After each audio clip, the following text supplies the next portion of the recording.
Hello दोस्तों, कैसे हैं आप लोग। उम्मीद करता हूँ अच्छे ही होंगे। मैं आपका दोस्त हाजिर हूँ एक बार फिर से आपके लिए एक नई कहानी लेकर। इस कहानी की शुरुआत में हमें दिखाया था जॉर्डन को सेक्स करना और ड्रग्स लेना बहुत पसंद होता है। इस दौर में अमेरिका में अगर कोई सबसे ज़्यादा ठरकी इंसान है तो वो है जॉर्डन। उसे सेक्स का एडिक्शन होता है, लेकिन इससे ज़्यादा एडिक्शन उसे होता है ड्रग्स का। वो लड़कियों के अंगों पर ड्रग्स रख कर पहले उसे सूंघता है, फिर उसे बड़ी मात्रा में लेता है। ऐसे ही उसकी लाइफ चल रही होती है। आजकल वो ड्राइविंग भी करता है तो सेक्स करता हुआ। बिना सेक्स के वो एक पल भी नहीं रह सकता। जॉर्डन को अपना करियर स्टॉक मार्केट ब्रोकर के तौर पे बनाना है, इसीलिए आज वो पहुंचा है वॉल स्ट्रीट। यहाँ उसकी मुलाकात हुई है मार्क हेना से। मार्क हेना उसे समझाता है कि किस तरह अपने कस्टमर को डील करना चाहिए, उसे फंसाना चाहिए, किस तरह कस्टमर्स को बड़े बड़े सपने दिखाने चाहिए, मतलब जितना हो सके उतना झूठ बोलना चाहिए। कस्टमर का फ़ायदा हो ना हो पर अपना फ़ायदा होना चाहिए।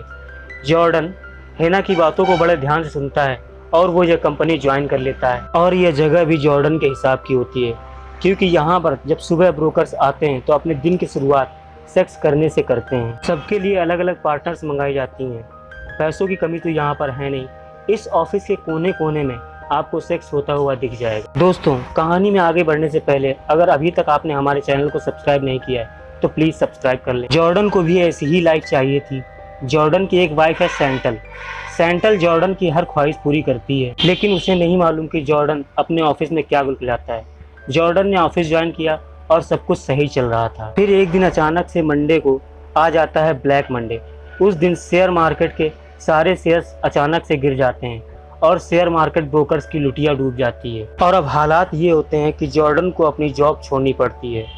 ये इतिहास का अब तक का सबसे बड़ा शेयर मार्केट क्रैश था। जॉर्डन के इस बुरे वक्त में उसकी वाइफ सैंटल उसके साथ है।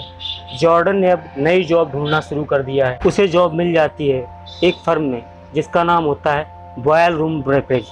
यह फर्म पेनी स्टॉक्स में डील करती है, मतलब कि छोटी कंपनियों के उन शेयर्स में जिनकी कीमत $1 से भी कम होती है। यहाँ पर जॉर्डन अपना टैलेंट दिखाना शुरू करता है और उसकी अच्छी सेलिंग की तकनीक की वजह से वो इतना कमीशन कमाता है कि अब उसकी लाइफ फिर से पटरी पर आ गई है। अब यहाँ पर जॉर्डन की दोस्ती होती है डॉनी से, जो कि उसका पड़ोसी है। जॉर्डन ने डॉनी के साथ मिलकर अपनी खुद की कंपनी शुरू की है। जॉर्डन इस कंपनी में अपने दोस्तों को, जिन्हें ब्रोकरेज की नॉलेज है, उन्हें हायर करता है और उन्हें अपना टैलेंट सिखाता है। शुरुआत में वो अपने सभी साथियों को अपनी अच्छी स्किल्स से एक पेन बेचना सिखाता है। उसके पेन बेचने के तरीके को देखकर सभी हैरान हो जाते हैं और धीरे धीरे अब सब ने यह स्किल सीख ली है। जॉर्डन अच्छी तरह जानता है कि किस कंपनी के शेयर बढ़ाने हैं और किस कंपनी के शेयर घटाने हैं। ये दौर चल रहा होता है 1986 का। इस समय सरकार इतनी जागरूक नहीं होती है जितनी कि आज है, और इस बात का फ़ायदा उठाता है जॉर्डन। वो स्कीम लाता रहता है पंप और डंप। जिन कंपनियों के शेयर्स के भाव को बढ़ाना होता है, जॉर्डन उनके फेवर में स्टेटमेंट देता है और शेयर्स के भाव बढ़ जाते हैं। इस तरह की और भी फ्रॉडगिरी करके जॉर्डन अपनी कंपनी को नई ऊंचाइयों पर ले आया है। जॉर्डन ने इस कंपनी को नाम दिया है स्ट्रेंथन डकमैन। धीरे धीरे इस कंपनी की सफलता इतनी बढ़ जाती है कि सैकड़ों यंग इन्वेस्टर्स इसकी कंपनी में इन्वेस्ट करने लगते हैं। जॉर्डन की दौलत बेशुमार बढ़ती गई और इसके साथ ही उसकी अय्याशियाँ बढ़ने लगी। जॉर्डन को जो सुख वेश्याओं के साथ मिलता है वो अपनी वाइफ के साथ नहीं मिलता, और वो ड्रग्स भी लेने लगा है। इन सब में उसकी मुलाकात एक खूबसूरत लड़की नाओमी से होती है। जॉर्डन उसे देखते ही उस पर फिदा हो जाता है और उसे डेट के लिए पूछ लेता है। दोनों ड्राइव करते हुए रेस्टोरेंट पहुंचते हैं। रेस्टोरेंट पहुंचकर जॉर्डन नाओमी को अप्रोच करने की बहुत कोशिश करता है, लेकिन वो नाओमी के सामने बहुत नर्वस हो जाता है और उसे अप्रोच नहीं कर पाता। जॉर्डन जब नाओमी को उसके घर ड्रॉप करता है तो नाओमी उसे कॉफ़ी के लिए अंदर इनवाइट कर लेती है, और जॉर्डन तो यही चाहता ही था। घर के अंदर पहुंचते ही उसने नाओमी को प्रपोज कर दिया कि वो उसे पसंद करता है, और नाओमी ने भी हाँ कर दिया। और फिर नाओमी और जॉर्डन जमकर सेक्स करते हैं। इन दोनों का फिर कई दिनों तक चलता रहता है। ये दोनों इस शहर की हर जगह पर सेक्स करना चाहते हैं। कार ड्राइव करते भी नाओमी और जॉर्डन सेक्स करते हुए जा रहे हैं। ये दोनों एक स्टोर के पास पहुंचते हैं। यहाँ खड़ी होती है जॉर्डन की वाइफ सैंटल ने कार का दरवाज़ा खोला और जॉर्डन को सेक्स करते हुए रंगे हाथ पकड़ लिया। उसने जी भरकर जॉर्डन को गालियाँ दी। जॉर्डन कहता है कि उससे गलती हो गई, लेकिन सैंटल इतनी भी बेवकूफ़ नहीं थी। उसने जॉर्डन को डिवोर्स दे दिया है और अब तो जॉर्डन पूरी तरह खुला सांड हो गया है। अब तो जॉर्डन के दिन और रात वेश्याओं के साथ गुजरते हैं। अब उसने नाओमी के साथ लिव इन में रहना शुरू कर दिया है। एक दिन उसने अचानक से नाओमी को शादी के लिए प्रपोज किया। नाओमी को तो यकीन ही नहीं होता कि जॉर्डन उसे शादी के लिए कह रहा है।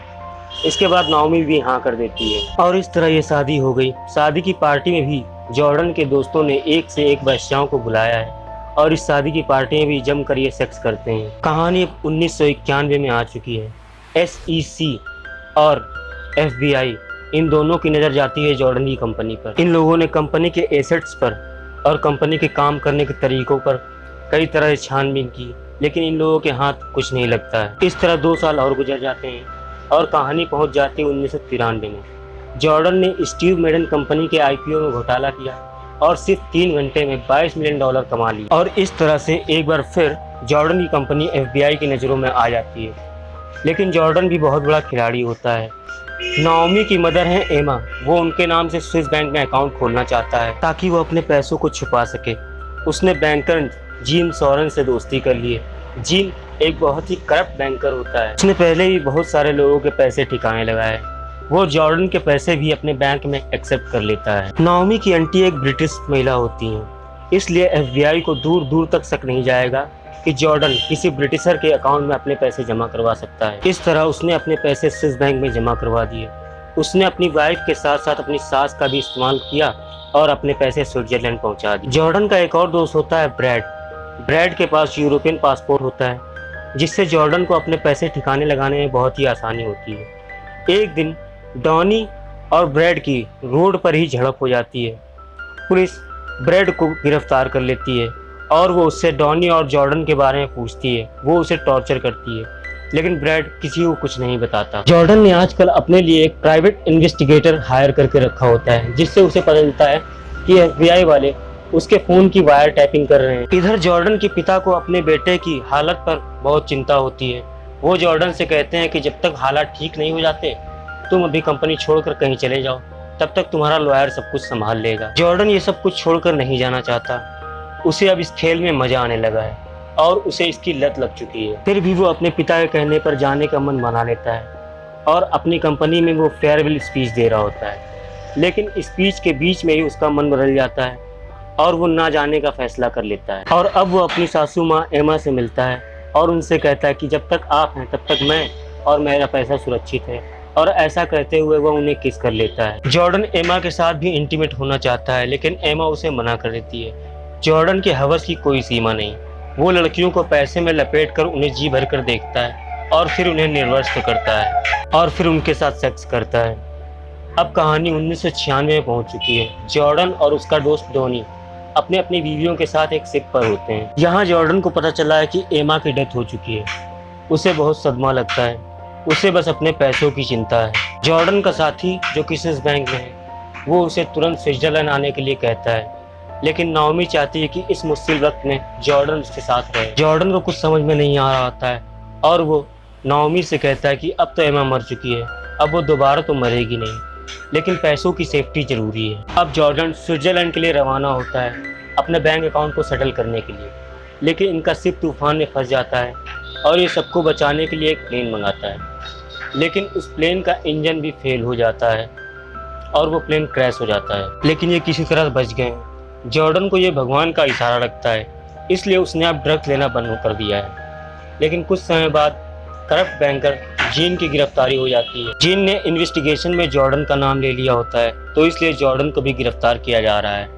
FBI के पास जॉर्डन के खिलाफ काफी सारे सबूत होते हैं। जॉर्डन इस बात पर राजी हुआ है कि वो अपने साथियों के खिलाफ सबूत देगा, तो इस बात पर कोर्ट ने उस पर नरमी दिखाई और उसे बेल पर रिहा कर दिया गया है। घर आकर वो नाओमी के साथ सेक्स करता है। नाओमी उसे मना करती है, लेकिन वो जबरदस्ती नाओमी के साथ रेप करता है।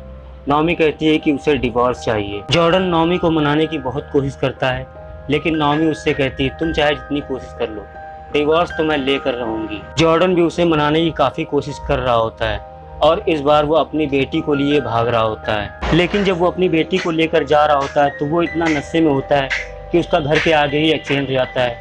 नाओमी अपनी बेटी को लेकर वापस आ जाती है और अब जॉर्डन अपने दोस्त डॉनी को बचाना चाहता है। वो उसे वायर करता है, लेकिन FBI ने डॉनी के ऊपर नजर रखी हुई होती है। और अब जॉर्डन को गिरफ्तार कर लिया जाता है। जॉर्डन अपना वादा नहीं निभाता है, वो अपने दोस्तों के खिलाफ कोई भी सबूत नहीं देता है, इसलिए उसे सजा हो जाती है। उसे 36 महीनों की सजा होती है, लेकिन उसके अच्छे व्यवहार के कारण उसे 22 महीनों में ही रिहा कर दिया जाता है। अब जेल से रिहा होने के बाद जॉर्डन लोगों को सेमिनार्स में जाकर अपनी सेलिंग की अच्छी टेक्निक सिखाता है। ये कहानी आप लोगों को कैसी लगी हमें कमेंट करके ज़रूर बताएं, और अगर चैनल पर नए हैं तो चैनल को सब्सक्राइब कर दें।